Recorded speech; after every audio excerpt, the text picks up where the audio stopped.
रायगडच्या पेन नगर परिषदेची निवडणूक अतिशय अटीतटीची व चुरशीची होणार आहे। थेट नगराध्यक्ष पदासाठी आम्ही पेनकर विकास आघाडीकडून रिया धारकर निवडणूक रिंगणात ताकदीने उतरलेत।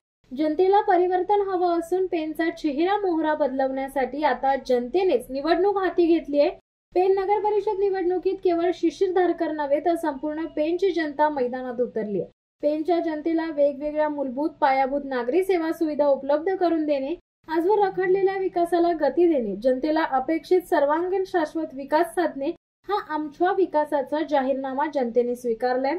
तिसऱ्या मुंबईचा प्रवेशद्वार व तालुक्याचं ठिकाण असलेल्या पेनला स्वच्छ, सुंदर व समृद्ध बनवणे ही संकल्पना जनतेच्या साथीने पूर्णत्वास आणायची आहे। त्यामुळे स्थानिक बंगलेवाल्या सत्ताधाऱ्यांना सत्तेतून पायउतार करण्यासाठी समविचारी जनतेने ही लढाई उभी केली आहे। ही लढाई आम्ही जिंकू असा विश्वास माजी नगराध्यक्ष तथा आम्ही पेनकर विकास आघाडीचे अध्यक्ष शिशिर धारकर यांनी व्यक्त केलाय। पेन अर्बन बँक प्रकरणी होणाऱ्या विरोधकांच्या आरोपांचे खंडन करीत धारकर यांनी यावर स्पष्टीकरण दिलंय। बँकेचे प्रकरण सुरू झाले तेव्हा रविशेठ पाटील हे स्वतः मला तत्कालीन सहकार मंत्री हर्षवर्धन पाटील यांच्याकडे घेऊन गेले होते। 2011च्या नगर परिषद निवडणुकीत माझे सहकारी माजी नगराध्यक्ष संतोष शृंगारपुरे व बँकेतील इतर सहकाऱ्यांना घेऊन त्यांनी सत्ता काबीज केली आणि प्रत्येक निवडणूक आली की पेन अर्बन बँकेला घेऊन जनतेची दिशाभूल करणारे आरोप केले जात असल्याचा घणाघात शिशिर धारकर यांनी केला। सरकारच्या मदतीने ज्याप्रमाणे पीओपीचा प्रश्न सुटला तसेच पेन अर्बन बँकेत सरकारने सहकार्य केल्यास 6 महिन्यात बँकेचा प्रश्न निकाली निघेल असा विश्वास धारकर यांनी व्यक्त केला।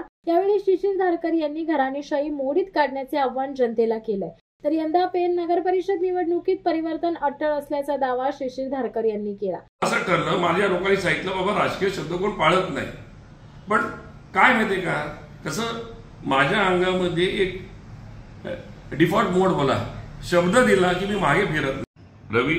रवींद्र दगडू पाटील यांनी आम्हाला सहकार्य केलं तर सपोर्ट केला होता। गांधी मंदिराच्या पटांगणावर जेव्हा जाहीर सभा झाली त्यावेळेला मी त्यांना जाहीर शब्द दिला होता की पुढच्या विधानसभेला मी तुम्हाला मदत करेन।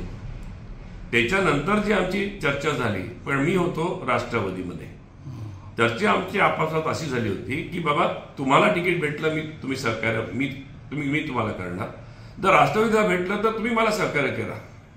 2004ला असं झालं की राष्ट्रवादीच्या वाट्याला ही सीट आली। मग त्यांनी पनवेलला मला बोलून घेतलं, सगळे सिनियर ज्येष्ठ श्रेष्ठ आमचे काळोजी शेठ पासून सगळं गव्हर्नमेंट हेल्थला बसलो होतो आम्ही। माझं वय झालंय, तुम्ही मला शब्द दिला, तुम्ही असं करायचं नाही, माझं परत पुढे मला चान्स भेटणार नाही। तेव्हा दुसरं महाराष्ट्रातलं डायरेक्ट इलेक्शन झालं तेव्हा सुद्धा रिया राहुल धारकर यांना मी उभं केलं होतं। हे लोक शब्द मानत नाहीये, त्यावेळेला मग शेवटी मी सांगितलं ठीक आहे। तिथल्या तिथे त्यांनी अंतुले साहेबांना फोन लावून दिला, अंतुले साहेबांची चर्चा झाली, कारण दोन्ही पार्टीची मीटिंग चालू होती। मग त्याच्यामध्ये अंतुले साहेबांना धारकरांशी बोलणं झालं, ते आम्हाला सीट सोडायला तयार आहे। 5 वर्ष राष्ट्रवादी पक्षाकडनं मला ऐकायला लागलं तुमच्यामुळे आपली सीट गेली। 2006ला ते आमदार झाले, ते मंत्री झाले, त्याच्यानंतर जो त्यांनी पवित्रा घेतला आमच्या विरोधामध्ये नगर परिषदेला, त्यांच्या समोर त्यांच्या भावाची कन्या भारती पाटील ती आमच्यामधनं उभी होती। त्यांची माणसं त्यांचं घर जाऊन फोडलं, त्यांच्या सासूबाईला खाती पडून मारलं। मी जेव्हा बघायला गेलो तर 300 पोरं त्यांच्या बंगल्यामध्ये होते, एसआरपी उभी होती। मी तिकडे गेलो, त्याची परिस्थिती बघून आलो। नंतर रितसर परमिशन करून प्रकाश पाटील आणि आमच्याकडनं रवी अंडी, रवी अंडी म्हणजे रवी पाटील बरेच आहेत, जे कोण रवी रेती, कोण गोरा रवी, कोण रवी अंडी, ज्यांचं धंद्याप्रमाणे त्यांची नावं पडलेली आहेत, ते त्या वॉर्डामध्ये उभे होते। आम्ही जसं प्रचाराला आम्ही जात होतो, समोरच्या वॉर्डामध्ये रवींद्र दगडू पाटील हे त्यावेळेला नामदार होते।